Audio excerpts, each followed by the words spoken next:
Hey everyone, this podcast is part of Story Mode, the podcast network of Gamefully Unemployed. You can support us and gain access to other great exclusive podcasts like Tom and Jeff Watch Batman by heading over to patreon.com/gamefullyunemployed. That's patreon.com/GAMEFULLY unemployed, which is spelled like it sounds.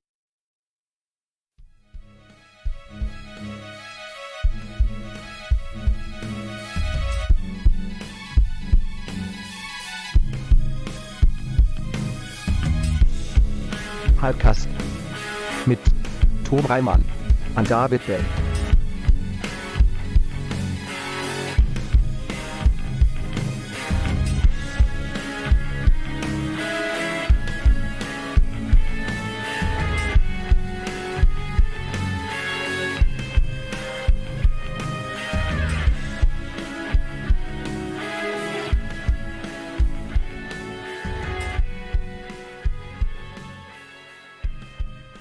Well, hey everyone. Hello. Welcome to another episode of Hypecast, the show where we get hyped about stuff and things. I'm your co-host, Tom Ryman. I am your other co-host, David Bell. What's going on over here? Who we got here? Oh, me? Yeah, you. It's a hell of a segue. Yeah. Honestly, like the best introduction I've ever had. My name is Soren Bowie. I used to know these two. Welcome, Soren. Thank you so much for coming. We This did is really used to know each exciting other. for It was me. a long time ago. We are excited to have you. Yeah. Have you not been on one of ours yet? I have not. No, You did D&D. I did go on. I came on one.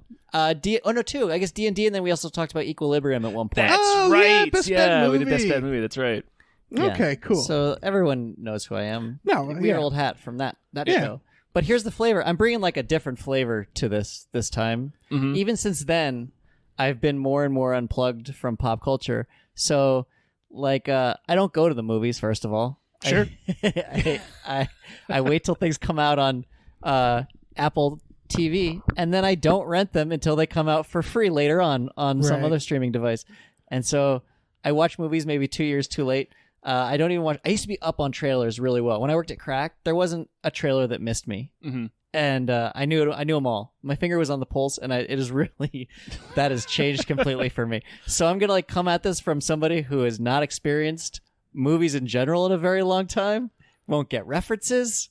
Gonna be pretty useless. You know, like when you haven't watched TV in a long time because you've been streaming, and then you go back to broadcast TV and you see commercials again, and you're like, Oh, fuck, yeah. this is what commercials are like now? Right, yeah. That was weird. I was just on an airplane, and they have the direct TV and the commercials, and that is just horrifying Yeah. now. I watched these trailers, and I was like, whoa, trailers are awesome now. Oh, yeah. Yeah.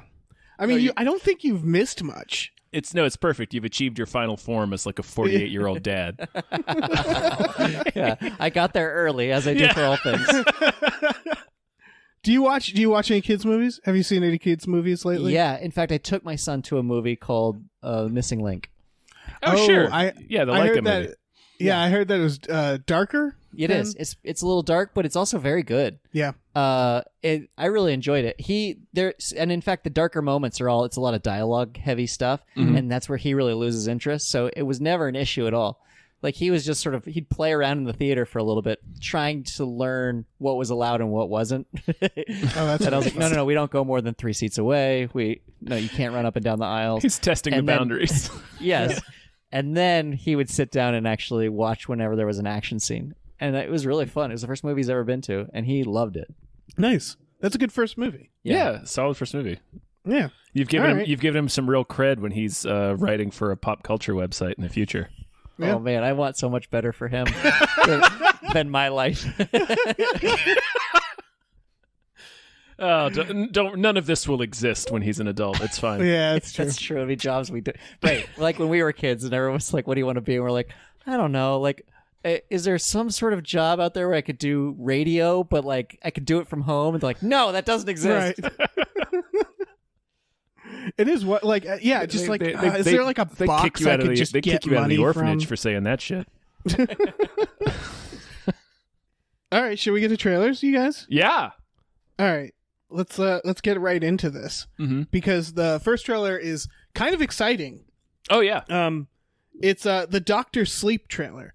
Now, we recorded our last Hypecast early. Mm-hmm. And this came out like immediately after we recorded, as does a lot of trailers. So this is like a week old. Yeah, we're a little bit late. We're a little bit late to Dr. Sleep.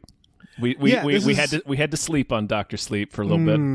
Right? Nice. It was there. I had to do it. Sure. This is the sequel to The Shining. Yeah. Dr. Sleep. What everybody think? What's some thoughts? Well, go ahead, sorry. Yeah, I feel like so as I was watching it, I was like, I feel like I've seen this before. It feels an awful lot like one of Edward Bloom's story from Big Fish. Like, you're not really sure what you can trust from it. It's all shot in this kind of a similar lighting and everything. Like, The Shining has a very specific look to it. It's those, like, clear palettes, and all the lighting is very, very harsh and strong. Right. And these long, slow pans of a room, and then something weird happens in that room. None of that is in this new version of the movie. Well, only in the flashbacks. Yeah, of course. Where it's like I was in this other movie. This is Mike Flanagan, who I guess if you've been away from movies, he did Oculus. He did what is it, 1920 something, the Stephen King one on Netflix. He did The Haunting of Hill House. He didn't do that one. He did Gerald's Game. Oh, he did do. I thought he did both. He definitely did Gerald's Game. The Haunting of Hill House. He's a very good horror director. Yeah, I know Haunting of Hill House. Okay. And One touchstone, ladies and gentlemen. I know who he is. I trust him to do something good with this, but from everything I hear from the book, like, I think there's vampires in it. Tom, can you confirm? They're like psychic vampire. You see them in the trailer. It's Rebecca Ferguson from the Mission Impossible movies. It's like sucking the essence out of other children with The Shining. Yeah, sure. So they're vampires technically. They prey on other kids that have The Shining, so that they can take their power and extend their own life and power. Right. Oh, man, that's also like that ruins all the terror of the first movie. It was like a real unorchestrated evil that existed in that house or in that hotel, and it was like it's finite, and it doesn't have ambitions to be bigger. It just needs a new caretaker every once in a while. Right. It's and just now memories. we've got people who are wandering the earth being like, no, we're taking the power from the Outlook Hotel and we're going to extend it until it encompasses the entire earth. That's Overlook Hotel. Jesus Christ, Soren, that came out before your kid was born. Oh, by the way, all my old knowledge is gone as well. Right. Your son is evaporating your memories, much like the vampires. Did I call it the Outlook? You did. You called it the It's like a really great, like the hotel's not great, but your email server, it's like, it's outstanding there. Right. It's incredible. It's got like triple encryption. Anyway. But yeah, I agree with you in that the Shining movie is like, it's creepy because it's mysterious, because you're not sure, it doesn't, like you said, it doesn't want anything. It's just a presence. It's a memory that's infecting this house. So it's weird that they went from that to psychic vampires. Like, that is a very odd and specific threat that I did not think existed in this universe. And the trailer keeps doing that, where it's like kind of creepy and stuff, and then it cuts to like a guy with eyes glowing and a top hat, and it's like, wait, what the hell was that? Where did that person fit in? Yeah, that's right. Yeah, and they do the flashbacks, and I'm like, oh, that looks scary. And then I realized that all the really scary scenes in the trailer are from the flashback. I'm like, oh yeah, I'm just scared of The Shining. Right. I don't know. We'll see. Yeah. I like the director. He's never done anything I didn't like. Even that Ouija sequel. He did the Ouija sequel, and it's good. Yeah. So it's I don't know why it's good. I mean, I know why it's good because he did it. Yeah. All right. The next one? Sure. All right. It's Ready or Not. This Did you looks guys like see this trailer? This looks like you're next. Yes.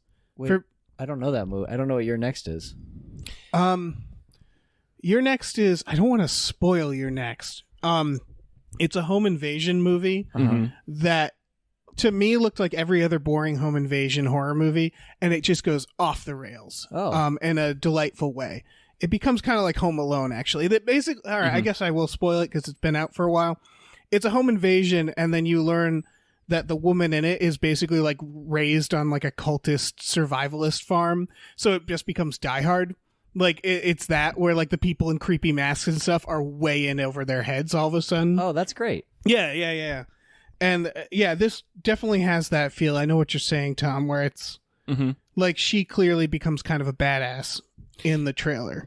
It's like it looks like to me it looks like a mix between You're Next and Game Night. Because it's also like weirdly funny. Yeah. It's got Adam Brody in it. It does have Adam Brody in it. I thought this looked incredible. This was the trailer that I watched where I was like, trailers are amazing now. It is a good trailer. It was outstanding. I mean, I'm gonna see it. I'm excited to watch it. It's got Henry Czerny from Sharp Objects. And who is he in Sharp and Objects? The first Mission Impossible. He's the stepdad in Sharp Objects.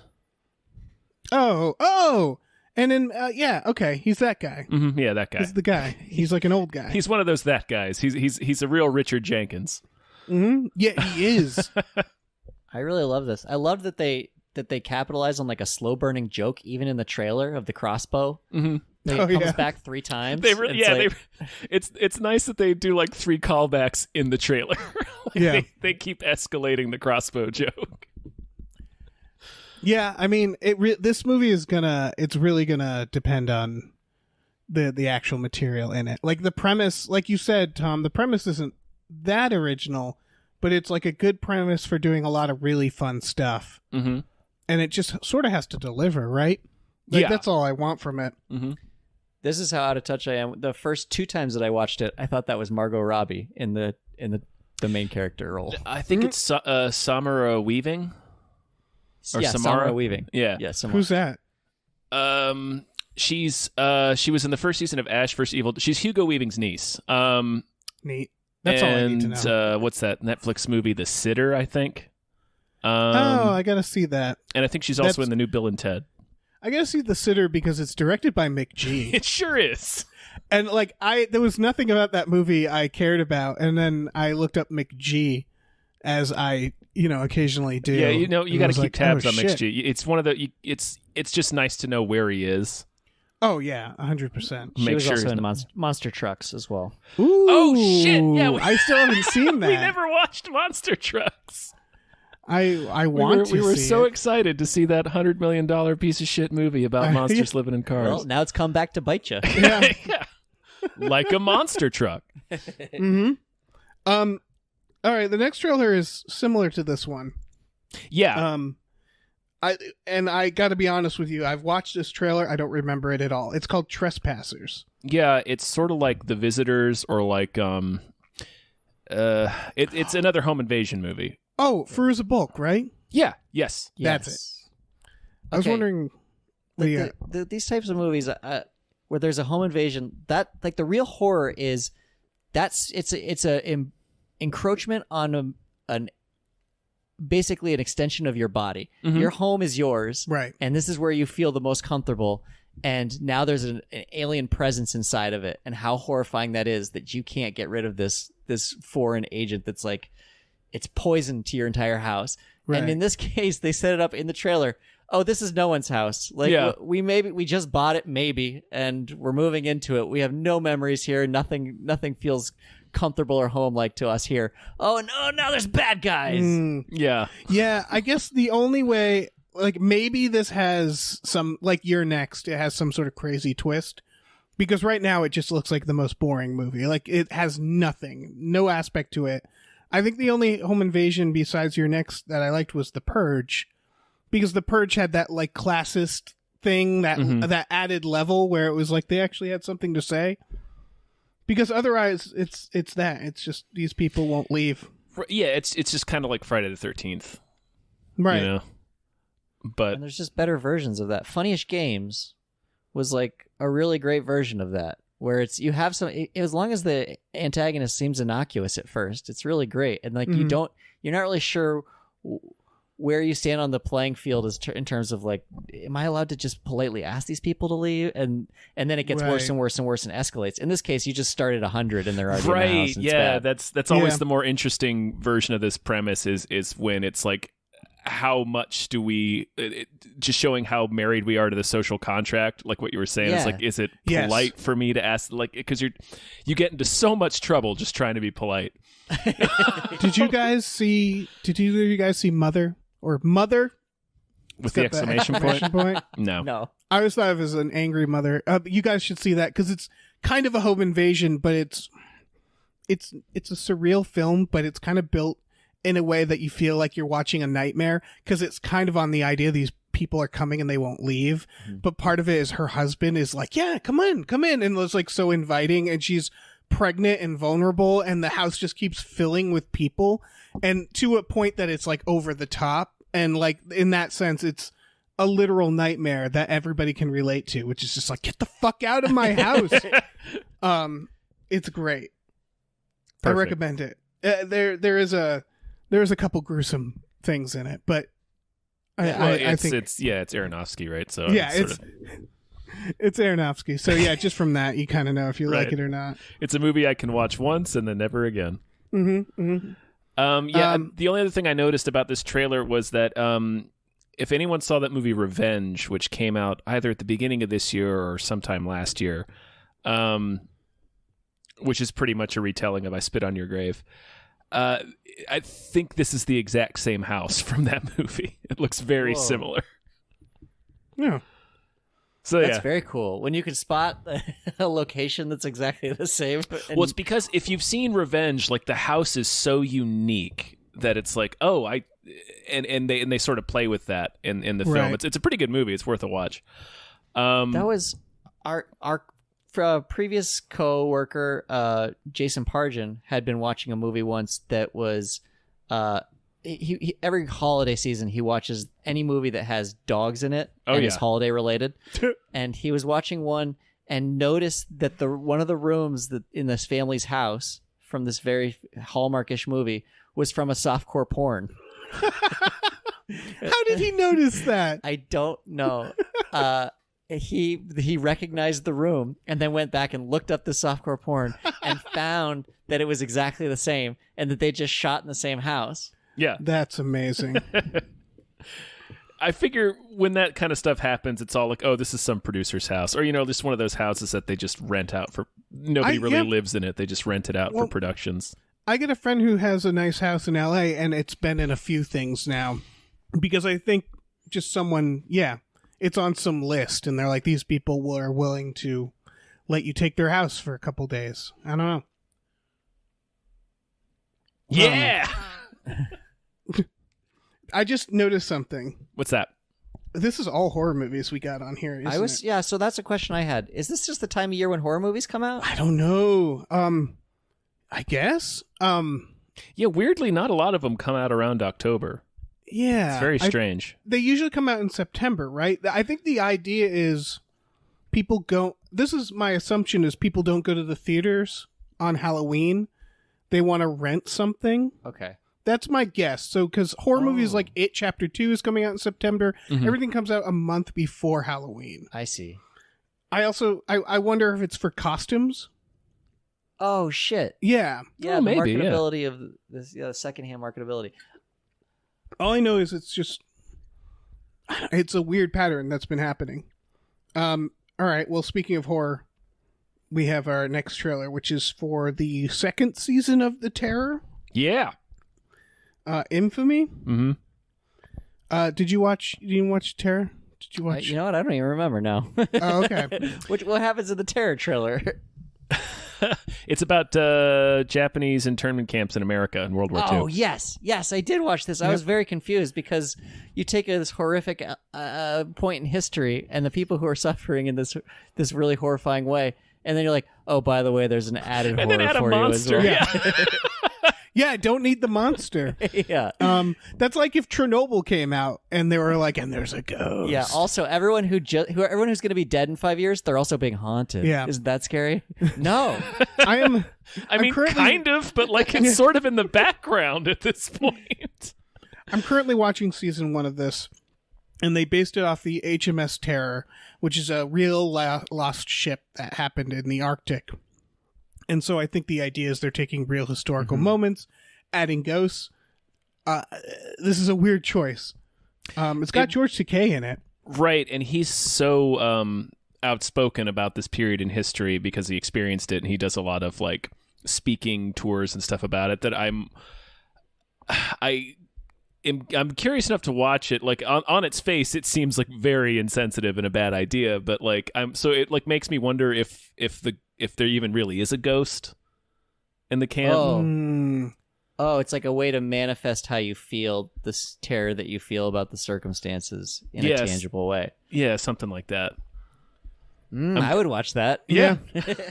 It does feel like the tagline for this should just be like, we have George Takei in this, so it's cool, you guys. Yes, no, it's cool. Like we let him read everything before and make sure, because it is like, man, it is depressingly topical. It's gonna be hard to watch for a lot of reasons. Yeah.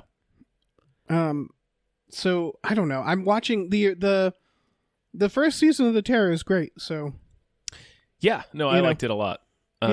What is it on? It was on AMC. AMC. I've been watching it on Hulu. Oh, Hulu's okay. I was watching because Tom recommended, because I was watching Chernobyl and I loved it.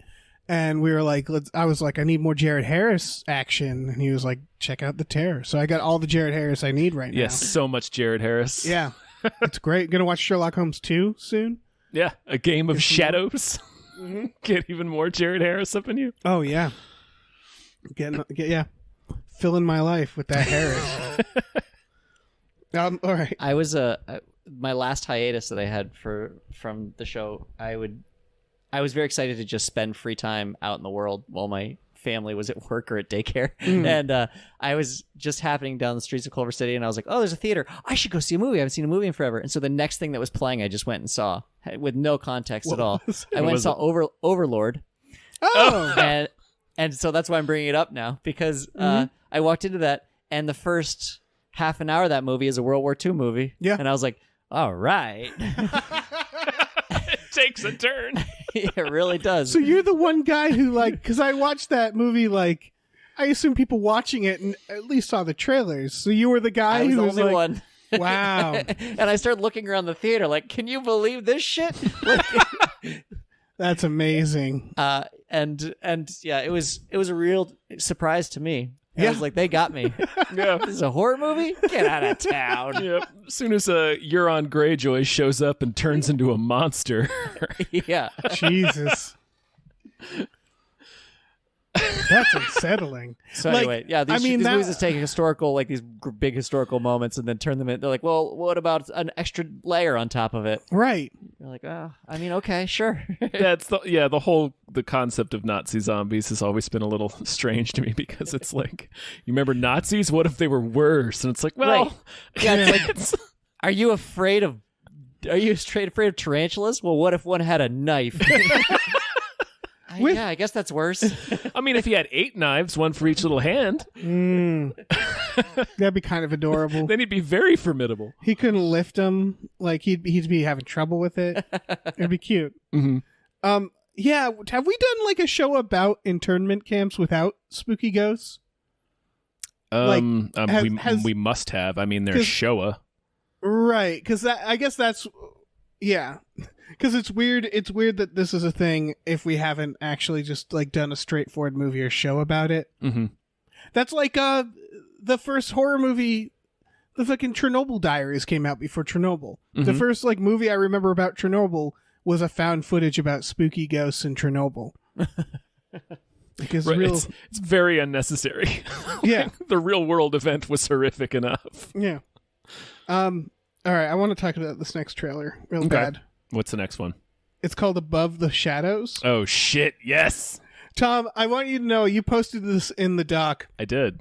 I watched it before, like, a couple days ago, and I was just like, I'm not going to put that in. Oh, you did? Oh, no. Because it's so bad looking. Everyone should watch this trailer. Yeah. And when I said the trailers earlier, when I was like, trailers have really locked it in and they know what they're doing now, there's always the exception to the rule, and this one was so far afield from what a trailer should be that I was like, yes, back on solid ground for old Bowie. Right. The shocking thing about this trailer is the realization that they have real actors in it. Yeah, a lot of them. Yeah, because just for people who haven't seen it, the sound is wrong in the trailer. The mix is bad. The music is so loud. You can't hear the dialogue. The dialogue is barely audible over the music. Yes. And so you think you're watching like a really shitty indie film, And then it's like, yeah, we also got Megan Fox in here. Mm-hmm. And who else was in it? Olivia Thirlby. Right. Alan Richson, he's in the Turtles movie and like Blue Mountain State. I think there's somebody else in it too. Jim Gaffigan, that's right. What is he doing in this? What is anyone doing in this movie? Like the movie is about a woman who can turn invisible, who's using her powers to help this guy get back into mixed martial arts. She doesn't turn invisible. She's only invisible, I think. And she's she's perpetually invisible? Yeah, she's invisible to everyone except this martial arts man. And she's like, they're like, how are we going to help each other?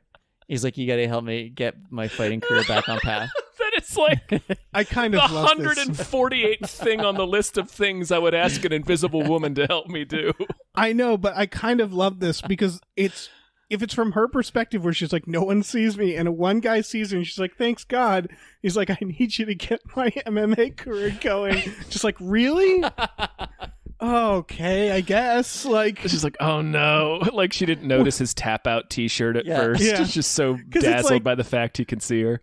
The trailer has, from what I could hear, the trailer has like them like we were meant to help each other. And it's like, can you imagine like fate throwing you at this guy and having to accept that idea? Yeah, for Providence to throw you a bone and be like, listen, I'm going to have this ghost help you get your fighting career back on track. You're welcome. Like that's a little extra from God. It's also really strange that the way the trailer progresses, she helps him get bigger and bigger fights, and he does ask the question in the trailer's like, how did you do this for me? We don't get that answer in the trailer, presumably in the movie, but I'm not holding my breath. You got to see the film, man. They got to tantalize you with something. And then they start showing like elements of one of the bigger fights that he's in, and it's not going great. Like he's really he's in over his head. Like this guy belonged exactly where he was in his fighting career. Right. Maybe there's a reason his MMA career stalled. Yep. And then he gets into a romantic relationship with this invisible woman. Oh, that's right. Yeah, that's right. Yeah. I forgot. Newspapers somehow pick it up. Right. They're like, who is the shadow woman? Right. Oh, right. How do they have my a picture God. of her?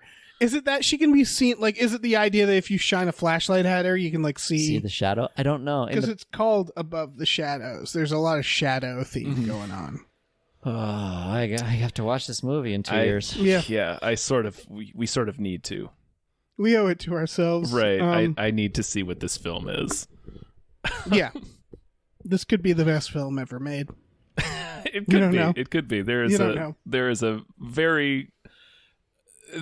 a universe in which that's true. It's possible also that they knew it was bad and they're like, listen, we're just going to mix it wrong. Trailer, movie, the whole thing. And people will take from it what they can. Right. But if they can't hear what's going on, really no loss there. Yeah. And at least, people will like talk about it like we are right now. Because the only reason this is worth talking about is because the trailer is so bafflingly badly mixed. I sincerely hope the whole movie sounds like that. Oh, me too. Like that would be amazing. Tremendous. Yeah. Like some song by Sixpence None the Richer comes on and it's fucking deafening. You can't hear anything that's happening. Oh, shit. Let's get to our final trailer. Oh, what's the last trailer? It's Stranger Things Season 3. Oh, yeah. That's like very soon. I didn't realize how close we are to the 4th of July. Yeah. Yeah, time is... We're hurtling towards the abyss. Oh, yeah. Yeah. We're circling the drain. Mm-hmm. Mm-hmm. This is... I don't know. This looks like the others. Why does the cop want to keep Eleven safe all the time? Did you watch the last season? Yeah. Why is he so concerned with at this? Like she can blow up people's heads. She's his replacement daughter. Yeah, I know. It's just I got really bummed out by that, like conflict being shown in this, where it's like we're still on that, huh? Yeah, she is his ward. Yeah. Mm-hmm.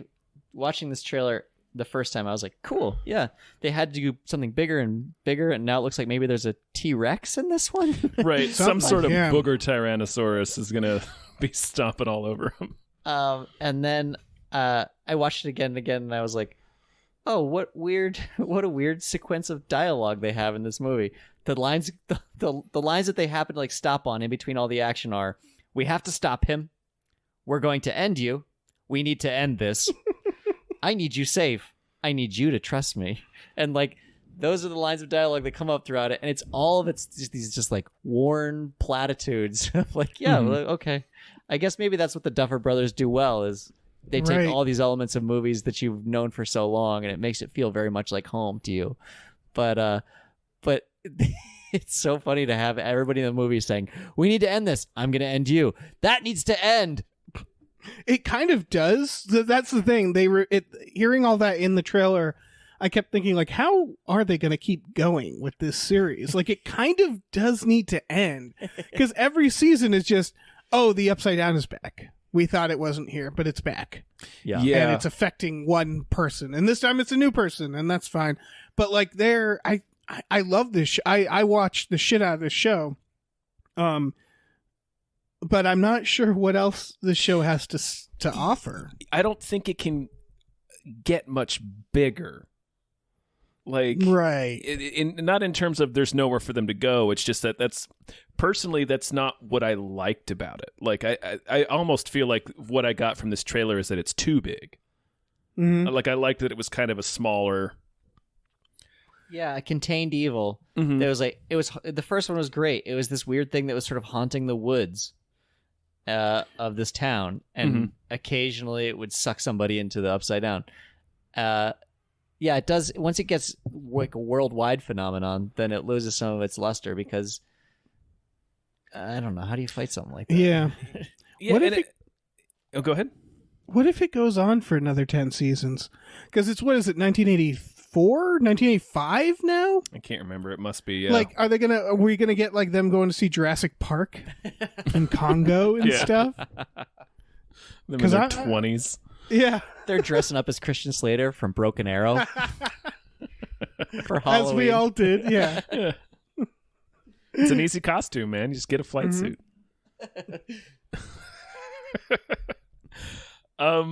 Yeah, I mean, I wonder if, like, I didn't notice those things that you pointed out, Soren, until you pointed them out, and I wonder if it's because you've sort of stepped away from watching every trailer that comes out, because this is just every trailer.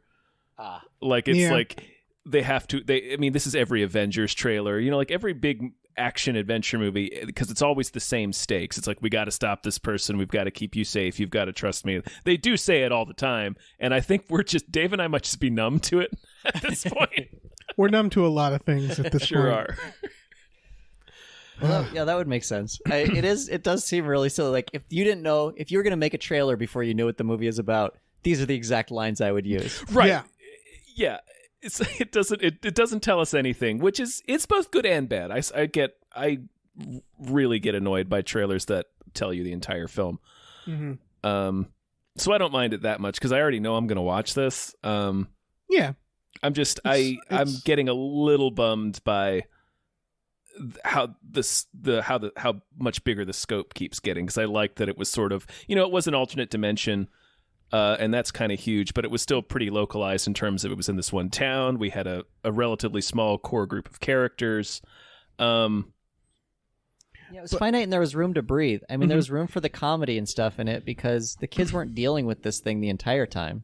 Like for a while, it was just a story about a kid that went missing, and then they found another little girl in the woods. Right. And that's a really great start for a story. Yeah. And like the magical elements were kind of this nice thing you could tap into every once in a while. But dealing with a young girl who has never seen humanity, and also while you're missing your friend, is a really good coming of age story.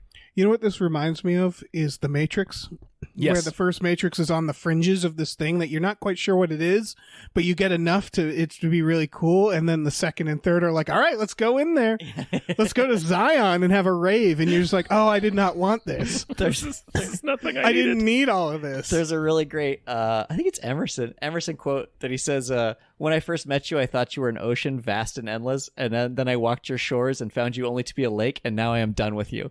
And like that's a great burn. That's how these these sort of franchises feel to me is that from the beginning you're like, it feels so limitless in a way where you're like, the door has swung open on a world and then swung shut. And you're like, oh, I can't believe everything I just saw in there. And then after a while, you go into the room and you're like, okay, all right, no, I think I got a handle on all this. Right, this is fine. We're all set. Yeah, they needed to not. Yeah, they needed. It feels like they pulled the ripcord too fast or whatever, where they're just shown us too much too soon. At the same time, though, the other side of that is like Westworld. Where I'm just like, season 2, I was just like, I'm fucking done with this. Tell me a thing that's happening or don't. I'm gonna stop watching you.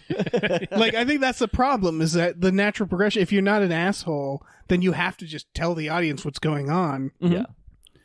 Yeah, it's a hard line to walk, I think. Well, Westworld sort of does it both. It blew up the scope too much, and then it also didn't tell us anything. So it's like, what the fuck even is this show now? Yeah. Which is, I think, what they're saying to themselves. There's people complain a lot about the second season of The Walking Dead where they're out on that farm. Right. But I really enjoy that season because it really, I think they did it because of budgetary restrictions. They were like, well, we got to put this all in one place. Right. And there's not a lot of zombie action. It's just people dealing with the ethical decisions of what to do with somebody in your group who's bad and is not good for the group. But I really enjoyed that season because there's a lot of people just sitting around having the same conversation over and over, which is what you would do in that situation where you're like, we've talked this through 100 times. And then the climaxes are all very underwhelming too, in the way that they would be in a real situation where like they've had this guy that they kidnapped by accident because he was in a part of a group that attacked them. And Shane just takes him out and we don't even see it on screen, snaps this guy's neck. Or like they're looking for this little girl the entire time. And the show is setting you up like she's alive, she's out there. This little girl is alive, and Daryl won't stop looking for her. No, she's dead the whole time. That was a solid reveal too. Yeah, I mean, The Walking Dead has its own. I stopped watching that, but like from what I could tell, last time I was watching, they didn't leave like the same 2 states or something. That was the only problem I had with it. Which is like, at any point I felt like the government could step in and be like, if you went like that way for a mile, we're all back to normal. We're all fine. Like we have a wall set up. What have you guys been doing in here? Yeah, I think Jack presented that idea back in the day. Was that it was just Georgia. Yeah. Georgia was the only place that was fucked up that had ever been attacked. Like every other state had quelled this thing, and finally they just cut off Georgia, and these people just didn't realize it. They thought the whole world was fucked. Government's watching with binoculars, like, does that guy have a tiger? What's going on? Man, put up the wall. All right, so that's it for our trailers. Cool. Let's get into some news stories, starting with the fact that the Avengers Endgame is returning to theaters. They really want that. They really want that record. Really want that Avatar record, which is funny because Disney just bought Avatar, so it's like they're trying to beat their own record. Yeah. They're promising new footage. It's a new. I've read. It's a new end credits footage. Really? Yeah. So it's like not even. It's a real. So it's just the movie again with end credits. It's a real scumbag maneuver to try to eke that last couple $100 million out of people. It was a real bummer for me because I'm not going to go see it in the theaters, and I was just waiting for it to come out on my Apple TV, and it hasn't, and then it won't for a while. Yeah, that is kind of mean because I'm the same way. I saw it once, and then I was like, should I go see it in theaters? But we have to see a movie, at least one movie a week in theaters for the podcast, so it's like I just don't have time. Yeah, and so I've just been waiting to fucking buy it. And watch it in the comfort of my own home because it's 3 hours long. I don't want to sit in a theater for that. Yeah, I want to be able to pause it and go get something to eat.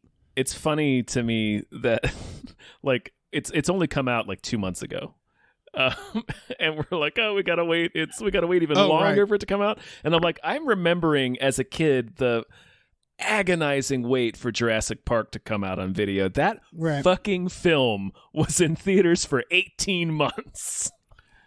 Whoa! Wait, so it was out for a year before it came out. Is that how VHS used to be? VHS, because the theatrical exclusivity window used to be 6 months, so it would be a minimum of 6 months before a movie would come out on video. Jurassic Park ran successfully in the theater for so long that the movie came out in June of '93. That VHS didn't come out until October of '94. Watching movies used to be really hard. Yeah. Like, even before VHS, then, it's just like you could only go see it in theaters. Yep. Yeah. Like, similar to your Overlord story, my dad has a story just one summer day being like, I think I'll see a movie. Oh, this looks interesting. Raiders of the Lost Ark. And just like going in and coming out like, I just saw one of the best movies of all time. I didn't know it existed. Because it's like, how the fuck would he have known? Like, it's in the newspaper, some ad? Like... Apparently, I don't know. That was the story of Raiders. Like, it didn't have much marketing, and then just built over word of mouth. I can remember as a kid calling our local theater. We got like a 6 theater, and it was in a town next to mine. And I wanted, like, before the weekend came, wanting to know what was at the movies, but the line could only hold like 2 calls at a time, so it would just be busy all the time. Ugh. So it was just me like pushing redial. Call N, pushing redial, call N, like just sitting there trying to find out what's playing at the theater. Right, that automated voice that would tell you the movie times. Yeah, exactly. Oh man, that was terrible.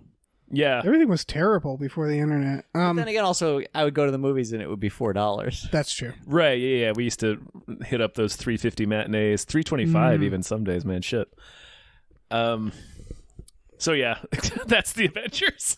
Yeah. I mean, there's not much more to say about that. Yeah, it's the same movie you've already seen. I mean, if you want to go see it again to see the extra footage, fine. I mean, maybe what I'll do. I'm on my hiatus right now. I will pick a day, and I'm going to go to the AMC Dine-In Theater. Ooh. Just make a meal of it, literally. Yeah, that's a good idea. That's not a bad idea. Yeah, that's the thing is I like epics. I love epic films, and I realize that. Especially old epics, and I realized why is because I can watch them on DVD. Like, I'll watch Dr. Zhivago, and it's mainly because I don't have to sit in a dark theater and just watch it. Like, I can go do other things. So yeah, I don't know. Yeah, I think dine-in theater is the best way to do this. I used to have a job where I tested DVDs a long time ago. Oh no! And I would test. We got Return of the King there, and I watched that. I've seen that movie now like 22 times. I've seen it in Czech and Hungarian and stuff. And the thing about the DVD version of it is that the credits are 33 minutes long. They sure are. Oh my god! And I got to watch the whole credit sequence. That's awful. Oof. Oh, ow! All right, let's move on. That's like. I have stuff to say about that because I worked at a movie theater, and when a movie was like really long and you're closing, I've watched the last 20 minutes of the first Spider-Man like hundreds of times for that reason. It really breaks you. It does. Yeah. Over time. I mean, I saw everything that came out at that time because of that, but it was also meant that, I mean, I've seen Tokyo Drift so many times that I can speak some Japanese. I mean, that's great movie. That's like a Faustian bargain. It's like you get to see every movie, but you're going to see them 100 times. Speaking of just movies and hell, Netflix's new Adam Sandler film has gotten record-breaking views. Murder mystery, boasting. Right? Murder mystery, which I'm sure is fine. Like, Adam Sandler makes a specific type of movie, and you either like it or you don't. And I think Netflix is a good place for him because I think this is the reason this movie does so well is because if you're at home and you're like, yeah, I'll watch it for free. It's right here. So are those numbers trustworthy too from Netflix? Is anybody watching over Netflix? Well, they notoriously don't release their numbers except in situations like this where they're like, this is like with this and like with Bird Box, they're like record-breaking streaming numbers. We're like, oh, I guess like because we don't know what that means. We don't know that people are watching this front to back. Right, these might be watching 15 minutes of it and then bowing out. Yeah, exactly. Yeah, we don't know. We don't know what they consider a completion, or we don't exactly know how they're counting it. Yeah, and Bird Box was the same way, which is like, again, it makes sense. It's like, offering this pretty good sci-fi movie for free, and people might have watched an hour of it or might have watched the whole thing. It's a free movie with the big star in it. Yeah. So I mean, I'll watch that for free. I'm probably going to watch Murder Mystery. Why not? I don't. After Ridiculous 6. Well, the Ridiculous 6 was that was pretty uniquely terrible.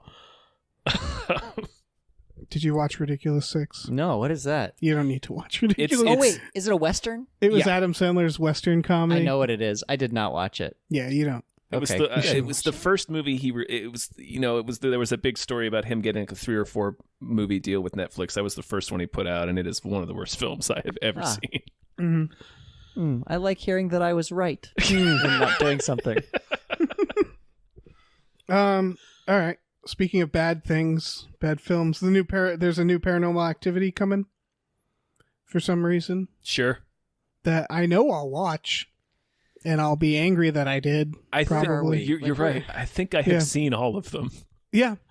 Where do we stand? And what happened in the very last one of Oh those? man, it's like I couldn't. We finally even tell see you. the demon. They have a special camera, and we finally see the demon. Okay. Yeah. Okay. He's it's like the a same smoke demon, thing. though. Yeah. I think. There's a busy. plot. There's a plot to them. He's got. You know what? He's got a planner with all these little home visits written down. It's very efficient demon. The prequel explained what was happening. It was like a coven of witches created the demon, and they're like putting it into. They wanted to put it into a boy. It is, and it went into a girl first, and that's why the first Paranormal and second happened. Yeah, it's like trying to steal their baby or something. I want to point out that it is the exact same plot of Hereditary. Yeah. Oh. But done way worse. Done way more shittily, but yeah. like. Yeah, the Paranormal... Man, I think I did a video for Cracked at one point where I went through all the Paranormal Activities, and I actually just took a stopwatch and counted how long there were shots of just sleeping. And it was taking up like 20% of every film. It was like, when you put them all together, it was like hours of people just sitting quietly or sleeping that made up most of those movies. That's where the horror is, though. I feel like that's okay. I'm going to give them a pass on that. Like, that's what I love about Kubrick stuff, is that it's like, you just sit there on nothing for a while, and then you're like, oh, fuck, something's moving. Something's moving that shower curtain. Right, it's tension. Yeah, it's all those movies have. So I guess in retrospect it does seem silly, but like at the time you're waiting for something to happen. Right. It's the same with Adam Sandler, where it's like I make fun of it, but I mean, it works. People are watching it. I watch this stuff. Yeah. I will say that the fourth Paranormal Activity one, where that one felt a little too voyeuristic for me, because the main character is like a 13 or 14-year-old girl, and there's a lot of the movie that's dedicated to just watching her sleep, and I'm like, like partway through the film, it occurred to me, it's like I'm just sitting here watching a teenage girl sleep. Yeah, I'm sitting in my own house alone in the dark, just watching this video. I was looking for ghosts, honestly. Right, because if someone walks in, they're like, "What the fuck is this?" And it's like, I swear, it's a movie. No, it's ghosts. I'm trying to keep her safe. Jesus Christ. Oh man. There's a stand-up comedian who has a really great bit about when he was a young kid going to his rich friend's house, and they were watching Dracula, the Bram Stoker's Dracula. And there's that scene out in the garden where Dracula's like this weird wolf man, and he's having sex with that redheaded woman. And it's like, it's a really weird bestiality sex scene. And the kid's mom walked in on that at that point. She's like, what's going on in here? And they're like, get out, Mom, get out. And then the movie ended, and they're like, that scene was really fucked up. Should we go watch it again? And they watched it again, and she came back down at the exact same scene. So for all she knew, the last hour and a half, they had just been sitting there watching this. And like, that was the movie? Yeah. That's amazing. All right. Final story. We got a Pixar movie coming. Oh, called yeah. Soul. Yeah, it's their next movie, I think. This is their next one? After it comes out in 2020, so it's after whatever that the one with Chris Pratt. The fantasy one. Do we know anything about this? It's just the guy who made up. We just know the title, and that it's from the guy that made up, so it's sure to be devastating. Mm-hmm. Yeah, they're calling it Soul, which is enough for me to go, fuck. Yeah.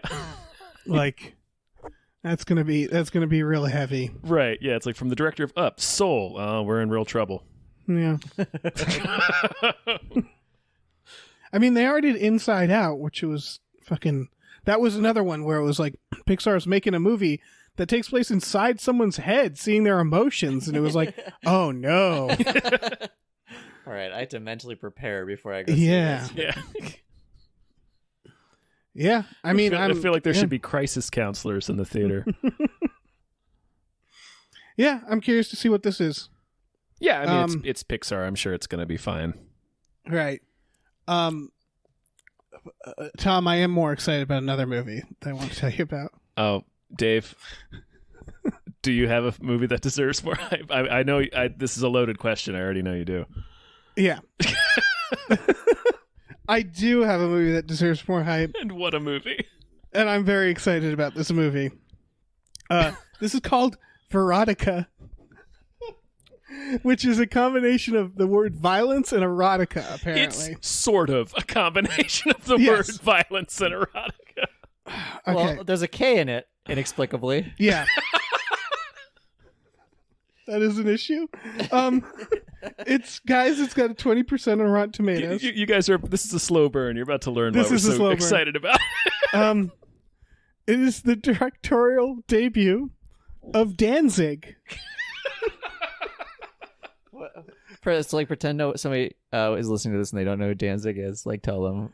Danzig? Tell them who they're Danzig they're is. the lead Glenn singer of the Danzig. Misfits. Mm-hmm.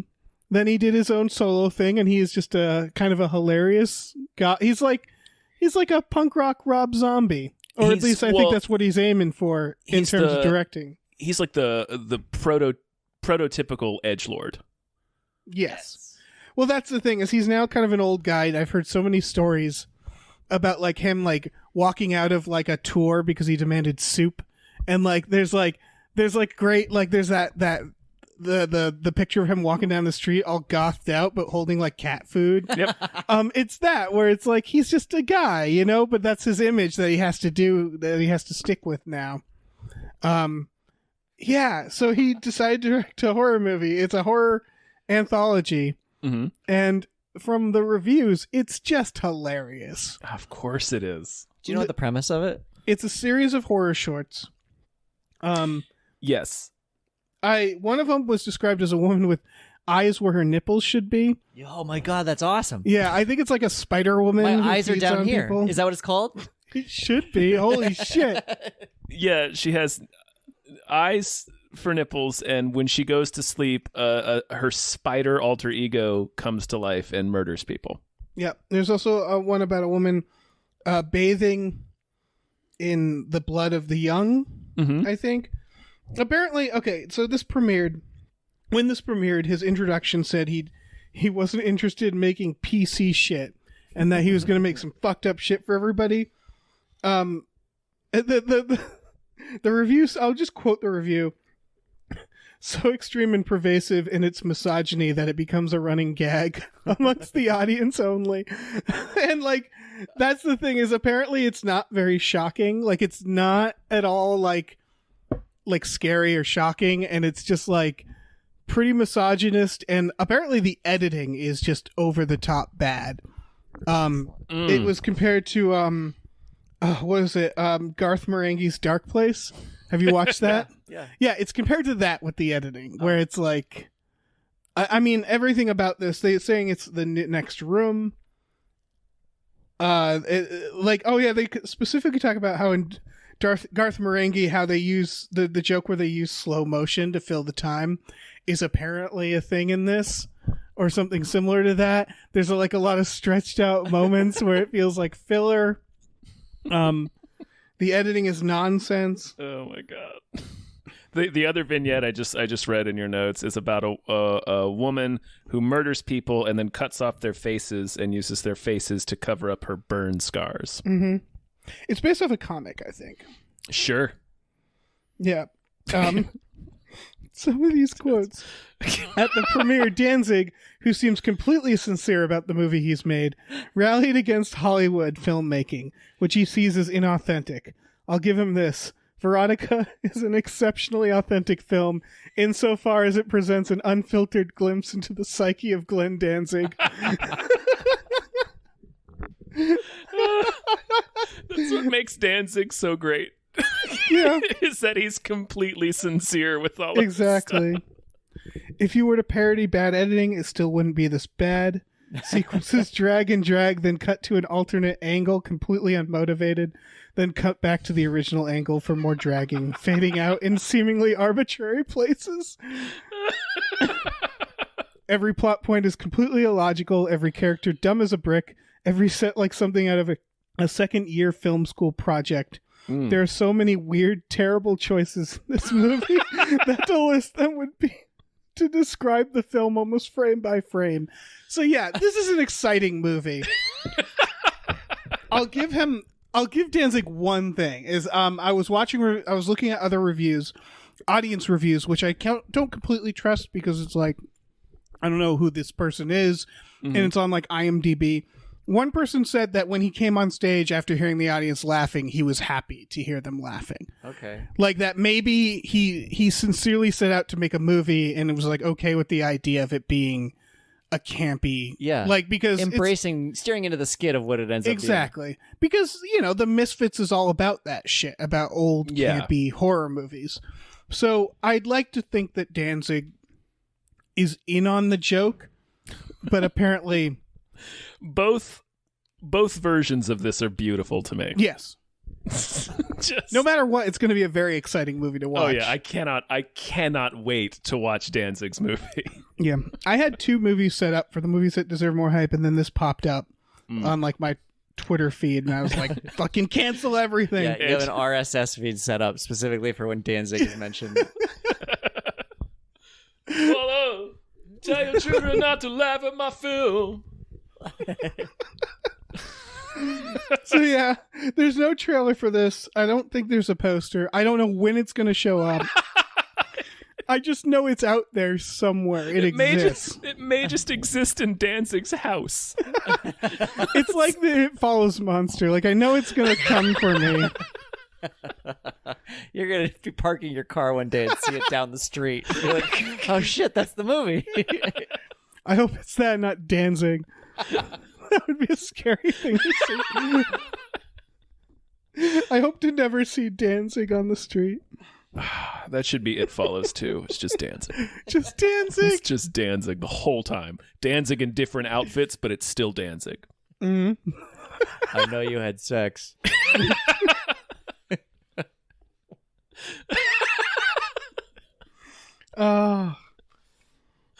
This movie has made my life better. Yeah. Knowing it's out there. The past 6 minutes has been the highest point of my day. Just shit. Talking about Danzig's goddamn movie. Yeah. Oh, I can't wait. All right. Yeah, I think that's a sode. I think that's it. We did it.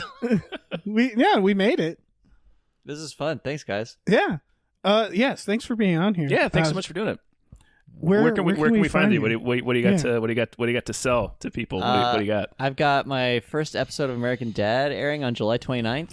Yes. On TBS. And you'll have to let me know how it goes because I don't have cable. You can go somewhere. Yeah, have you not seen it? I've seen my episode, but okay. I haven't seen it on my own TV. Yeah, you should see it with like ads and stuff and like a get the full real experience, immersive experience. Yeah. Where I can also see the Toyotathon sales event. Mm-hmm. And then you can find me on Twitter at Soren_LTD. And I've got a podcast with Dan O'Brien, also from Cracked, and the podcast is called Quick Question with Soren and Dan. Yeah, it's delightful in that it's listening to you guys have casual conversations, which is yeah. A lot of it is me checking in with Dan about pop culture because I am so unplugged, and Dan checking in with me about the horrible decisions he makes in his everyday life. Being like, is this okay? Yeah, delightful. Can I come back from this? Is it all over for me? Yeah. What should I have done? Right. Oh, awesome. You guys have a Patreon set up for that too, right? Yeah, we do. Yeah, you can go to the Quick Question Soren and Daniel Patreon. I don't even know. I think if you Google that, you'll find it. Yeah, right? you'll find it. I'm It sure. should be fine. Yeah. Well, cool. Dave, what the hell? What do we have? What do we have? Oh God, when is this? This is coming out like today or tomorrow. Yeah, So, whenever I edit it. Well, all right. Patreon.com/gamefullyunemployed. That's our Patreon. We have exclusive podcasts like Tom and Jeff Watch Batman and Fox Mulder is a Maniac. We also have a new we're got like a podcast mini series right now called The Adventures of Two Guys Watching the Adventures of Briscoe County Jr. because this one guy made us. It's literally that. So yeah, check that out. And we've been meaning to do this. Leave a review on our iTunes. Yeah. That's a good idea. You brought that up last time, Tom. I did. That's a good idea. Keep doing it. Yeah. Okay. All right. I think that's it. Say goodbye, everybody. Let's get the hell out of here. Goodbye. Bye.